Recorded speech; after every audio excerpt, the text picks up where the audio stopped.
Bismillahirrahmanirrahim. Assalamualaikum warahmatullahi wabarakatuh. Selamat datang kembali di channel Adi Setiawan, dan kali ini kita akan membahas Ubuntu Studio 2304 Lunar Lobster. Di website resminya di ubuntustudio.org kita akan menemukan tulisan Celebrating over 15 years of creativity since 2007.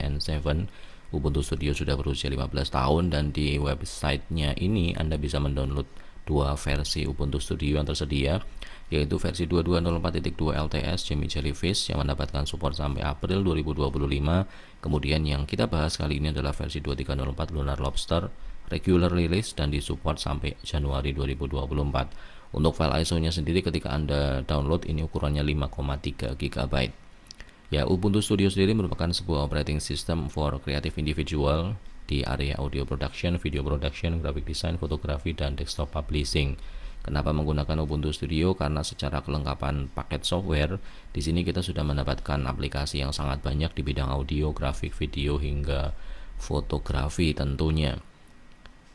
Ya, kemudian dari sisi popularitas di distrowatch.com, Ubuntu Studio ada di posisi 95 dengan 142 hits per day.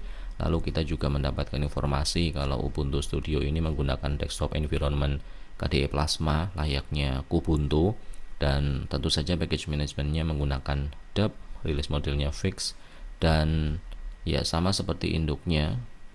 Di sini Ubuntu Studio memiliki dukungan terhadap Snap, Firefox-nya bentuknya Snap, dan kernelnya 6.2.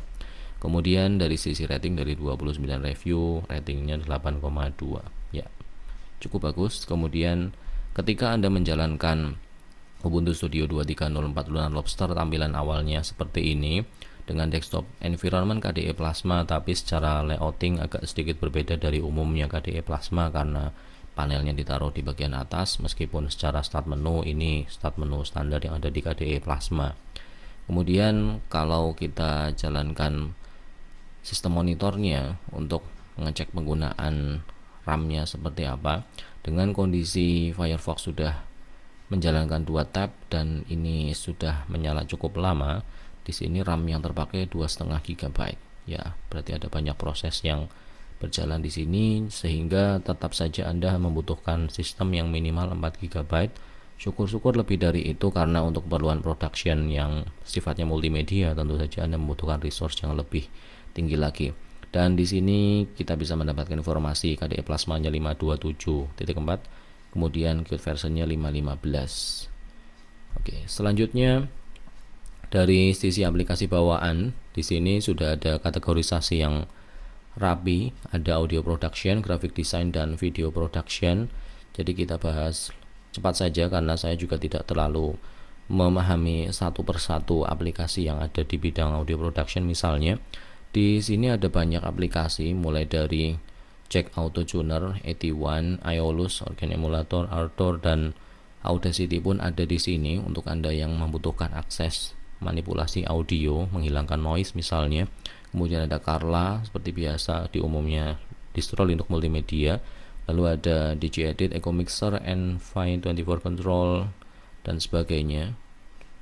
Ya, ini asing semua. Paling ada Hydrogen, ini drum machine yang bisa Anda gunakan untuk ya semacam simulasi drum seperti itu. Lalu ada Meter Bridge, Modita, MuseScore, Music Notation yang menampilkan tangga nada, ya kira-kira seperti itu. Phasec, Path Change, Pulse Audio, kemudian Q-Check, dan sebagainya. Ya, ini asing semua untuk saya yang tidak bekerja di bidang audio production. Kemudian di bagian graphic design, di sini ada Modita tadi sudah ada, Blender ada di sini, dan versinya sudah versi yang seharusnya cukup baru, 3.4 kalau tidak salah. Ya, 3.41, bukan yang terbaru, tapi ini sudah cukup untuk keperluan 3D modeling, dan ya kita tinggal pakai saja. Kemudian masih di graphic design ada Curve Viewer, Darktable, kemudian ada Display Calibration, ada Entangle, kemudian ada Entangle, ya, ada Third Camera Control and Capture, ada GIMP tentu saja, tools wajib untuk sebuah distro graphic design, bisa menjadi alternatif untuk Photoshop, QuenView untuk image viewer, kemudian ada Huggin Batch Processor, Huggin Panorama, dan sebagainya. Termasuk untuk Anda yang membutuhkan menggambar vektor, sudah ada Inkscape untuk memilih warna secara langsung gitu. Mengambil kode warna sudah ada key color chooser bawaan dari KDE tentu saja. Kemudian Krita digital painting yang ya mungkin secara fungsi mirip seperti Inkscape, tapi di sini sudah ditambahkan by default versinya 5.1.5. Ya, ada adding resource type. Jadi karena Ubuntu Studio ini membawa banyak plugin, jadi untuk aplikasi-aplikasi yang ada ini perlu loading yang sedikit lebih lama barangkali. Ya, secara user interface mirip seperti Inkscape. Ya, tapi fungsinya jelas sedikit lebih berbeda, lebih spesifik untuk digital artist. Kemudian di bagian bawah ada LibreOffice Draw, berarti ada LibreOffice Suite di sini. Lalu untuk menggambar yang lebih sederhana bisa menggunakan MyPaint. Untuk dokumen viewer ada Ocular dan ada PicoPixel untuk menggambar pixel art untuk Anda yang ya barangkali membutuhkan nostalgia menggambar yang ya klasik seperti era game-game J2ME zaman dulu kala. Oke. Jadi untuk keperluan graphic design, pembelajaran multimedia, jurusan multimedia atau DKV barangkali ini sudah cukup memadai, gratis, tinggal download saja. Lalu untuk video production di sini Curveviewer ada Device NG, Free Show, Showing Song Lyric, kemudian K3B untuk Disburning. Lalu tools wajib untuk video editor karena menggunakan desktop environment KDE juga sudah tersedia KDE Live. Lalu OBS Studio untuk streaming dan recording juga sudah ada. Anda yang ada di Church bisa menggunakan OpenLP di sini. Lalu ada QLite, QLC, subtitle editor, XJet. Ya, yang mayor yang saya kenal ya paling hanya ini. KDE, KDN Live, OBS Studio. Sisanya ya tidak terlalu familiar. Karena untuk urusan video production dua ini sudah sangat cukup. Kemudian untuk development di sini ada Gitcola, Gitdeck dan KT, KText Editor, ada Pure Data IDE. Ini belum pernah saya temukan sebelumnya, tampilannya seperti apa. PD Document Library External Library.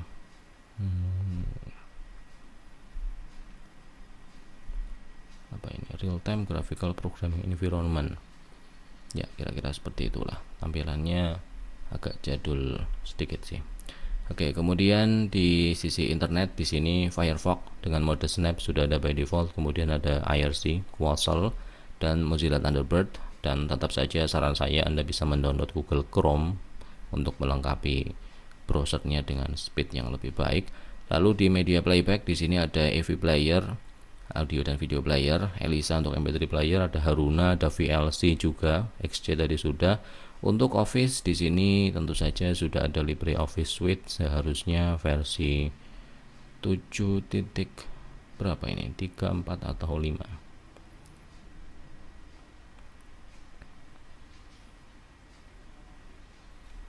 Ya, 7.5. Dan secara font di sini ya selayaknya sebuah distro untuk multimedia, sudah ada banyak font bawaan yang ada di sini. Kita cek apakah Times New Roman ada. Belum ada, berarti Anda masih harus menginstal Microsoft Font di sini. Meskipun secara umum ya ini sudah sangat mendukung untuk keperluan kreatif yang Anda butuhkan. Jadi secara font oke. Kemudian Ocular tadi sudah, Science and Math, LibreOffice Math ya satu paket. Kemudian di bagian setting, ini setting standar yang ada di KDE khas. Additional driver ini yang istimewa karena kita bisa mengkonfigur third party dan proprietary driver kalau memang belum tersedia atau belum terdeteksi. Kemudian untuk menambahkan aplikasi baru di sini sudah ada Discover ya layaknya distro yang menggunakan KDE. Lalu ada install system. Kemudian sisanya ada Muon Package Manager juga, menu editor, sistem monitor, Ubuntu Studio Installer, utility-nya di sini emoji selector. Ya, ada QWrite, ada KT juga tadi, Spectacle untuk screen capture. Lalu ada Ubuntu Studio Information, ya lebih ke arah shortcut untuk mengakses halaman Ubuntu Studio.